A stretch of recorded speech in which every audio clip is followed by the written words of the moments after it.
இந்த 10 ஆண்டு காலத்தில் நரேந்திர மோடி நான் தமிழ்நாட்டு மக்களுக்கு இதையெல்லாம் செய்திருக்கிறேன் என்று ஏதாவது ஒன்று சொல்ல முடியுமா? நரேந்திர மோடி அவர்களே, அகரம் சீசர் பார்டரில் இருந்து நான் இந்த கேள்வியை எழுப்புகிறேன். உங்கள் செவிக்கு எட்டும் என்று நம்புகிறேன். நீங்கள் இந்த 10 ஆண்டு கால ஆட்சியில் தமிழ்நாட்டுக்கு என்ன நல்ல காரியத்தை செய்திருக்கிறீர்கள்?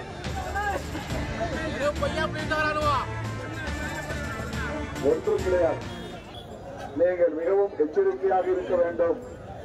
இந்த நாட்டையும் மக்களையும் காப்பாற்ற வேண்டும் என்று கேட்டுக் கொள்வதற்காகத்தான் உங்களை நாடி வந்திருக்கிறோம், தேடி வந்திருக்கிறோம். 40 இடங்களிலும் பாண்டிச்சேரி உட்பட தமிழ்நாட்டில் திராவிட முன்னேற்ற கழக கூட்டணி வெற்றி பெற்றாக வேண்டும். ஒருபுறம் பாஜக அணி, இன்னொரு புறம் அதிமுக அணி.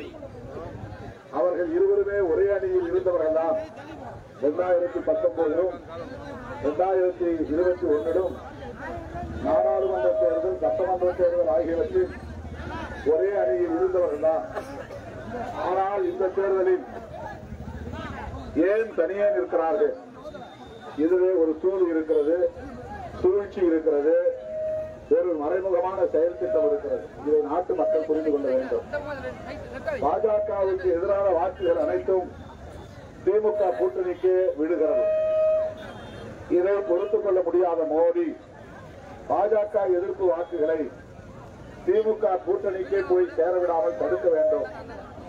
குறிப்பாக முஸ்லிம்களின் வாக்குகள், கிறிஸ்தவர்களின் வாக்குகள் ஆகியவற்றை எல்லாம் திமுக கூட்டணிக்கு போக விடாமல் தடுக்க வேண்டும்.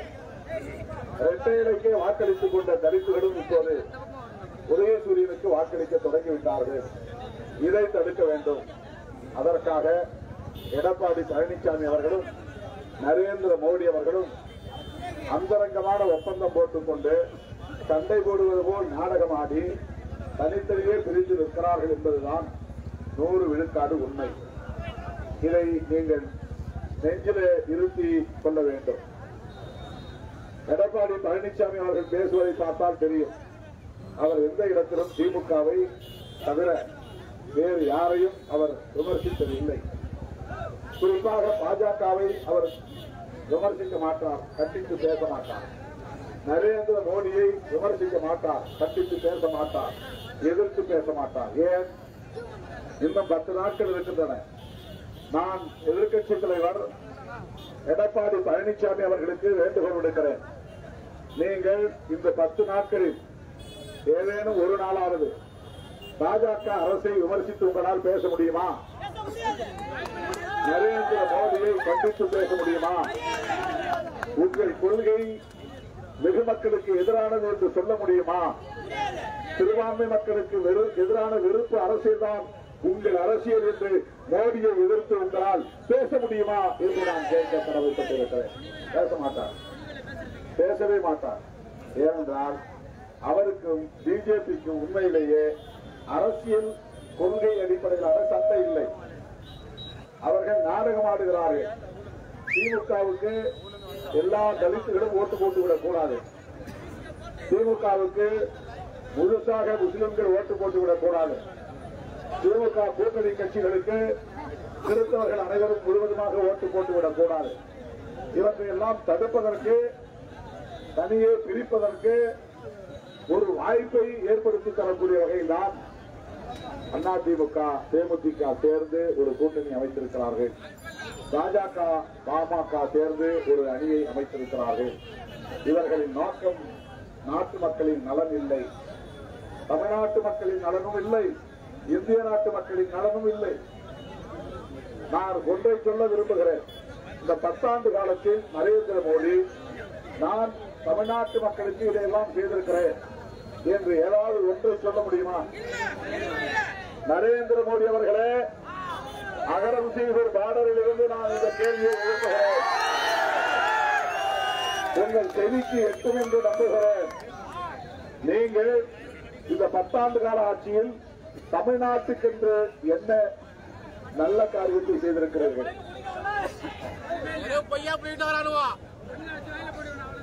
ஒன்றும் கிடையாது. 10 ஆண்டுகளில் 40-50 முறை வெளிநாட்டுக்கு பயணமானார். ஆனால் மணிப்பூரிலே மக்கள் இன்னும் கொல்லப்படுகிறார்கள். இங்கே போகவில்லை, எட்டி கூட பார்க்கவில்லை. நம்ம ஊரிலே பல புயல் வந்துச்சு, நிஜாம் புயல் வந்துச்சு, ஏகப்பட்ட மழை, பெரு வெள்ளம், கடுமையான பாதிப்பு. வந்து பார்த்தாரா? மோடி தமிழ்நாட்டுக்கு வந்தாரா? வெள்ளத்தால் பாதிப்பு ஏற்பட்ட போது வராத மோடி இப்போது தேர்தலுக்கு ஏன் வருகிறார்? தமிழ்நாட்டு மக்கள் கேள்வி எழுப்ப வேண்டாமா? அரசமைப்பு சட்டத்திற்கு எதிரான ஒரு கட்சி நரேந்திர மோடியின் தலைமையிலான பாஜக கட்சி. பொதுமக்களுக்கு என்று சொல்ல நான் விரும்புகிறேன். மீண்டும் மோடி ஆட்சிக்கு வந்தால் தமிழ்நாட்டில் மட்டுமல்ல, இந்தியாவில் எங்குமே ரேஷன் கடைகள் இருக்காது. ரேஷன் கடையை ஒழித்து விடுவார். மோடி மீண்டும் ஆட்சிக்கு வந்தால் 100 நாள் வேலை திட்டம் இருக்காது. மோடி ஒழித்து விடுவார். மோடி மீண்டும் ஆட்சிக்கு வந்தால் சமூக நீதி கோட்பாடு இருக்காது, இடஒதுக்கீடு இருக்காது, அழித்து ஒழித்து விடுவார். மோடி மீண்டும் ஆட்சிக்கு வந்தால் வட இந்திய மாநிலங்களிலே முஸ்லிம்களுக்கும் இந்துக்களுக்கும் மோதல் வருவதைப் போல தமிழ்நாட்டிலும் மோதலை தூண்டிவிட்டு விடுவார்கள். மோடி மீண்டும் ஆட்சிக்கு வந்தால் வேலை வாய்ப்பு கிடைக்காது, விலைவாசி உயர்வை கட்டுப்படுத்த முடியாது, சமூக அமைதி இருக்காது, சமூக நல்லிணக்கம் இருக்காது, இஸ்லாமியர்களுக்கு பாதுகாப்பு இருக்காது, கிறிஸ்தவர்களுக்கு பாதுகாப்பு இருக்காது, ஸ்காலர்ஷிப் இருக்காது. எல்லாவற்றையும் அழித்து வைத்துவிட்டு ஜெய் ஸ்ரீராம், ஜெய் ஸ்ரீராம் என்று மட்டும்தான் முழங்குவார் மோடி.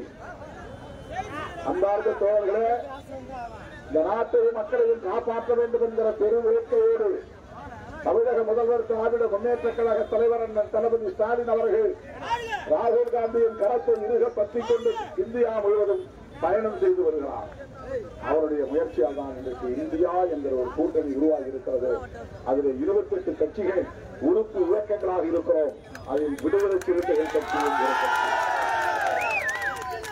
அருமை தோழர்களே, இந்தியா கூட்டணி ஆட்சி அமைக்க வேண்டுமானால் தமிழ்நாட்டிலே 40க்கு 40 நாம் வெற்றி பெற்றாக வேண்டும். சிதம்பரத்தில் பானை சின்னமும் வெற்றி பெற்றாக வேண்டும். போன முறை 3200 ஓட்டு வித்தியாசம் தான் ஜெயித்து முடிந்தது. இந்த முறை அப்படி ஒரு நெருக்கடி ஏற்பட்டுவிடக் கூடாது. எதிர்த்து நிற்கிறவர்கள் இனி தேர்தலிலே நிற்க வேண்டாம் என்று புறமுகத்தோடு ஓடி பின்னங்கால் பிடரில் அடிபட ஓட வேண்டும். சிதம்பரம் என்றால் அது பானை சின்னத்திற்குரிய தொகுதி. அடுத்த தேர்தல் 2026 விடுதலை சிறுத்தைகளுக்கு சொந்தமாக பானை சின்னம் கிடைக்கும். அதற்கு சிதம்பரத்திலும் விழுப்புரத்திலும் நாம் வெற்றி பெற்றாக வேண்டும். உங்கள் பொன்னான வாக்குகளை, முத்தான வாக்குகளை பானை சின்னத்திலே முத்திரையிட்டு பெருவாரியான வாக்குகளின் வித்தியாசத்தில் வெற்றி பெற செய்யுங்கள், வெற்றி பெற செய்யுங்கள் என்று கேட்டு விடைபெறுகிறோம். உங்கள் அன்பான எழுச்சி மிகுந்த வரவேற்புக்கு என்னுடைய நெஞ்சார்ந்த நன்றி, நன்றி, நன்றி.